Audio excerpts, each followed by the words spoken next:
Hey, how's it going, everyone? Just want to do a lesson that is mostly kind of for myself, just to put some of my thoughts out there and to some extent hold myself accountable, I guess, in this digital, preaching age that we're in. But I thought it would be useful potentially for other people. Uh, get 2020 started off right.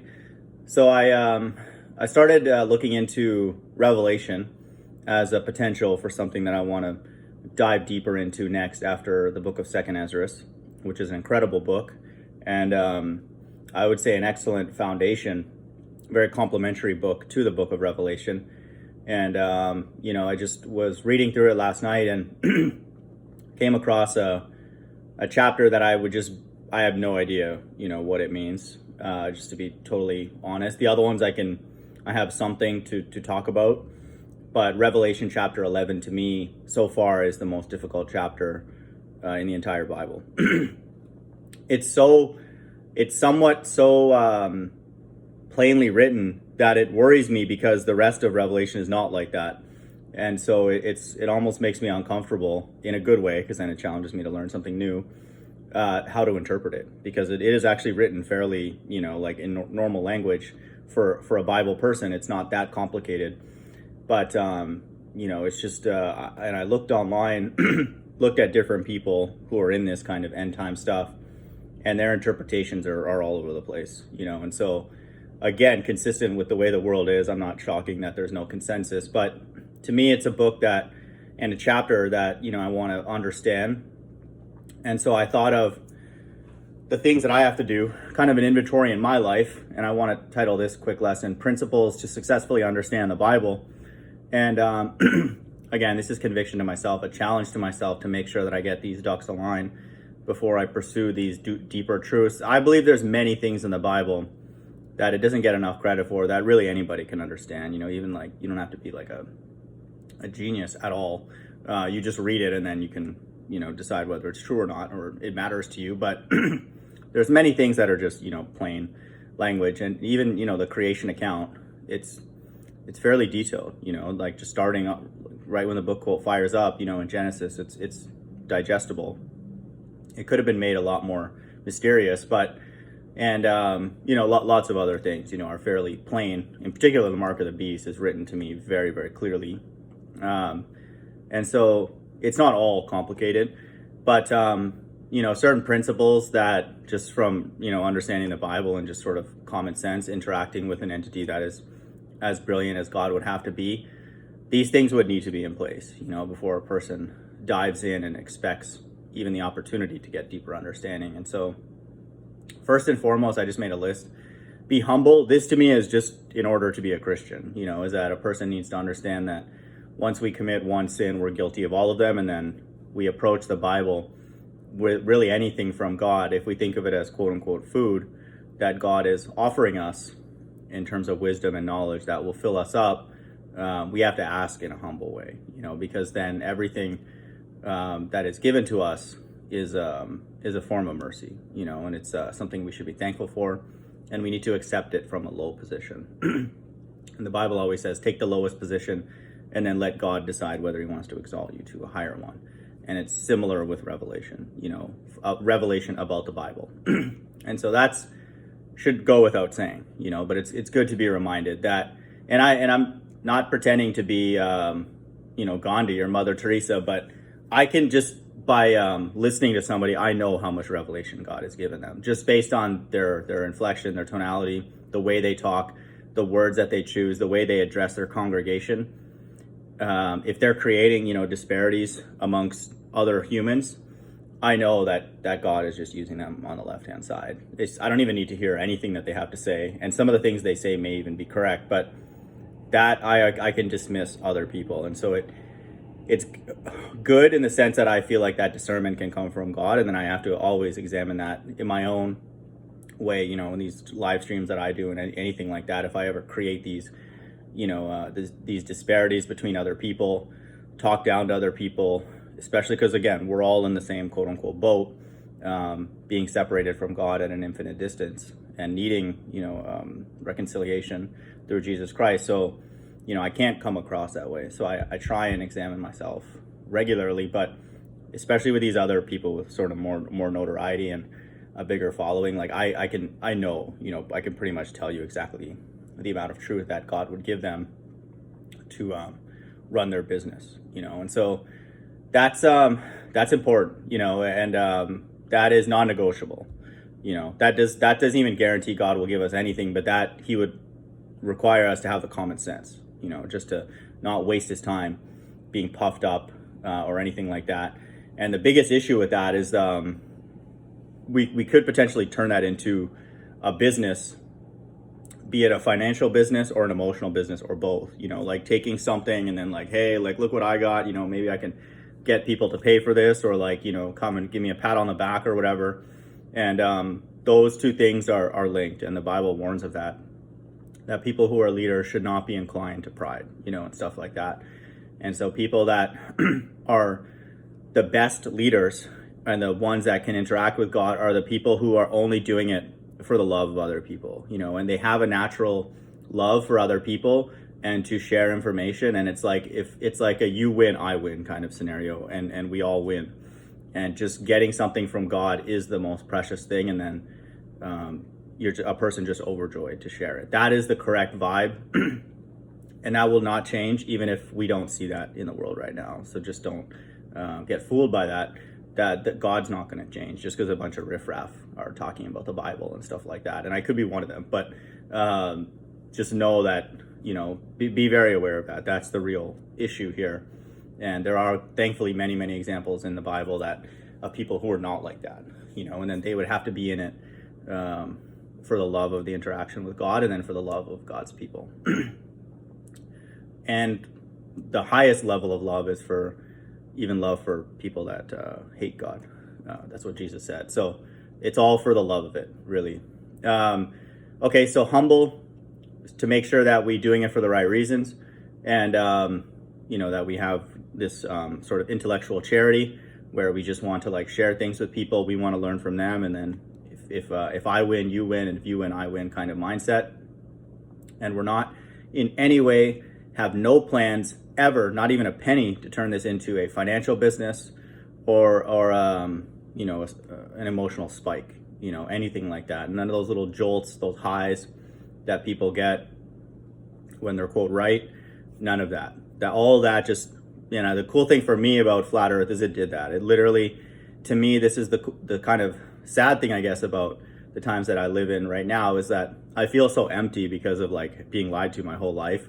But I would say for others who feel that way, this is a great opportunity for us to potentially be, quote, filled up by God in whatever way that He chooses.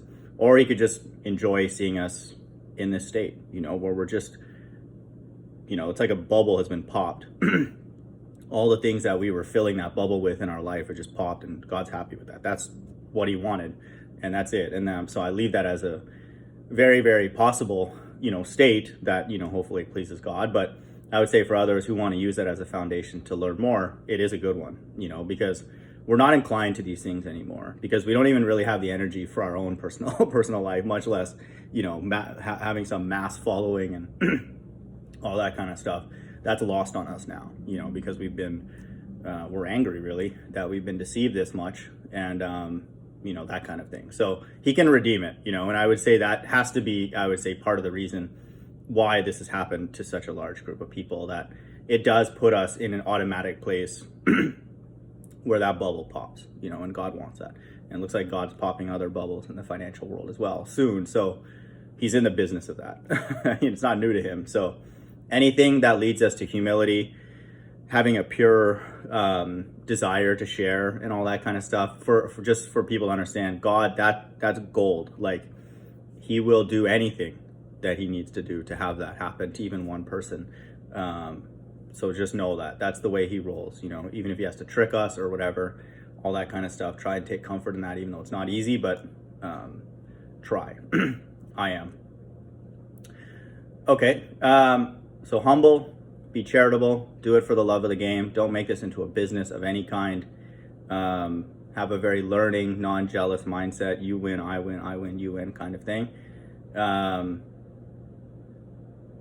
Be open to being wrong. This is the one that I have to tread as well. I noticed that even last week I made a slight mistake in the way that I described a book and a verse in Second Ezra, and I'll correct that this weekend. Just reading it a bit more carefully. The interpretation, I would say, was not misleading in any way. It just was, I would say, just a misunderstanding on my end about what these two heads were that popped out of the eagle's wings. But it's still, it was correct in the sense that one of the heads was America, and then the other head was actually, to me, all these other nations, that are on the other side of flat earth who will come against America and destroy it. So both were evil. I was attributing it to God's right-hand side. But in that actual chapter, and then in the interpretation in the next chapter, it said that both of those heads are evil. And so it's not God's right-hand side. So it's basically just infighting, and we see that happening. There's just nation going after nation and all that. And then the last one will be a group of nations destroying America and God doing it, consistent with other verses in Revelation. And so that's something that we all have to, be open to, just correcting things. But whenever we say things, just caveat it with, we could be wrong and we could be way wrong. In that case, I wasn't that off, I guess. Like, no one's going to go and sell the farm or anything based on that. But, we have to always be ready and willing to just, correct if things were not said or if we have new information. Also, we have to be aware of the fact that two interpretations could be correct, and they could be layered. They could have meaning on two totally different, situations, and that kind of thing. It's really everything in the Bible. Most of it needs context, and needs to be understood what it's applied to, and then there has to be hierarchies, and those hierarchies can actually change, depending on the situation. Like the Bible does say, honor your parents, but if your parents are taking the mark of the beast, you don't honor them with the mark of the beast. That's an exaggeration, but there's always prioritizing of verses, and also that when a person is interpreting one thing, especially in prophetic verses, they could apply to things in the past, they could apply to things going on right now, and they could apply to things in the future, and they could apply also to things in the distant future as well. And they could all be correct. And so it's important whenever people get into discussions that turn into debates, both sides should be aware of that, and that also is an element of humility. It could also be, like I said, in the wrong time period. So a person could be right, but it's just God will say that, yeah, but it already happened, or we thought it already happened, but it's actually in the future. And that's where I think, people who are preterists, they don't have the right vibration. Like, just their vibe is off. They're squishing the Bible, everything in the past, when God will point out many, many things, thousands of things that, potentially hundreds of thousands of things that are still for the future. So those people, we know we can disqualify them just based on not being humble. We always have to put ourselves in the shoes of the wicked, and that's another thing to understand the Bible. Every story that's said, no matter how grotesque the sin is, we have to put ourselves in that and go through the thought experiment and interact with God that way first. And the prodigal son, to me, is a great example. We have to put ourselves in the position of the prodigal son who leaves the father, squanders his inheritance, comes back, hopefully humble and sincerely petitioning for any kind of position, and also the other son who didn't leave and was jealous. So both, quote, sins, both sinners, we have to put ourselves in that situation, not God. We're not the father who's like waiting, oh, good, you finally came back, you dummy, and stuff like that. That will never be correct for us to put ourselves in the shoes of the father, in that story, because that analogy is towards the heavenly Father, and he stands alone. And so that's very, very important. And I would say, just from my experience, I don't know many people who do that, and it just should be obvious because it's not that much of a stretch. It's not like the people in the Bible were doing completely horrendous things that we can't even imagine. It's not that bad, aside from maybe killing, because that's happened and God can forgive that. But most of us, the things that are done, squandering wealth, playing with the pigs, sexual impurity, all those things, we're capable of doing and have done. So, it shouldn't be that hard. And so I would say for those who embark on the challenging things, and this is me kind of to summarize, speaking to myself, like on these ones like Revelation 11, which I would say again is the hardest chapter that I've come across in the entire Bible, because I really have no idea what time period it relates to. Like I can't even guess. We can fast, and the cool thing about fasting is Jesus says that certain spirits will only react to people who fasted. And so from using food as like a spiritual form of nourishment, God's quote food, God's wisdom as a form of spiritual nourishment, fasting essentially like empties us out, and like it now allows God to fill it up however he wants. And it's also a way to communicate to God, like, I care about your opinion more than my hunger pains, and food and all that kind of stuff. And then it also has the side benefit of being healthy, for us to do once in a while. So not everything that God makes us do to get his attention is always like bad for us. It might be hard in the short term, but it's actually good for our body potentially long term as a cleansing agent and all that kind of stuff. Because our body, our immune system is constantly working when we're eating, laboratory-based foods, genetically modified foods. And so fasting actually gives it a time to catch up. And no better thing to catch up on is wisdom from God, and then that has also, I would suspect, health benefits as well. So I would say like that's for people who want deeper truths, and we see that reading in Ezra right now that God requires that. It's not always fasting like eating nothing, but it's like eat certain foods. For us in this day, it could be fasting from not just food, but like sexual sins, other things that we're quote addicted to, whatever those things are. God is not just a garbage can. I want people to be aware of that, and I have to be aware of this too. It's not just like, hey, I feel like learning Revelation 11 today, like just if you could just, pop me an email, send me a video that you want me to watch and give me the truth on it. Especially with Revelation, that book, everything is sacred because it would have to pin that time down to a certain time, whatever that is. And then it gets a person closer and closer to understanding potentially the days that we live in. And so he's not going to just handing that out freely. It's not like, hey, how do I handle this situation with like a work person or a friend that, might be needed, in that moment. And God might be reasonable to give person guidance on that if he chooses. But this is like a much more sort of sacred, truth and like guarded. And we see many, many examples of that where only certain wisdom is given to a certain group of people, and then another set is given to a larger people, and then now the Bible is made available to everybody. And so God is doing that. Again, it's for his purpose. If everybody believed the Bible and was thinking about it regularly, we wouldn't have the world that we live in right now. We wouldn't. The mark of the beast would never happen, not even close. People wouldn't even have an interest in anything along those lines. And so he has to do it he's doing all this for his purpose, and his purpose is going to win 10 out of 10 times. So we have to be aware of that, and be aware that he may he may choose to not share anything, like I said earlier. But I think for people who do earnestly seek these things, because not many people do. I didn't see that many videos on Revelation 11. I don't think many people have the appetite to go after it, because you kind of have to put sort of your money where your mouth is. You got to put your spiritualness. You can't sort of wiggle your way around it. There's no consensus like there is on other verses and chapters. A person is, proclaiming to the world that God has revealed certain things to them and declared what those verses mean, and pin those verses to a particular time period.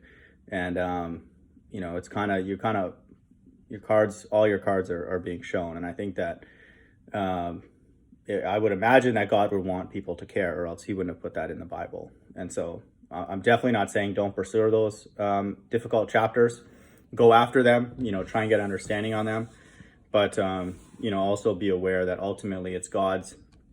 And we've learned this through the flat earth truth that God decides down to the last letter, what we know and what we don't know. Hope everyone's doing well. Bye.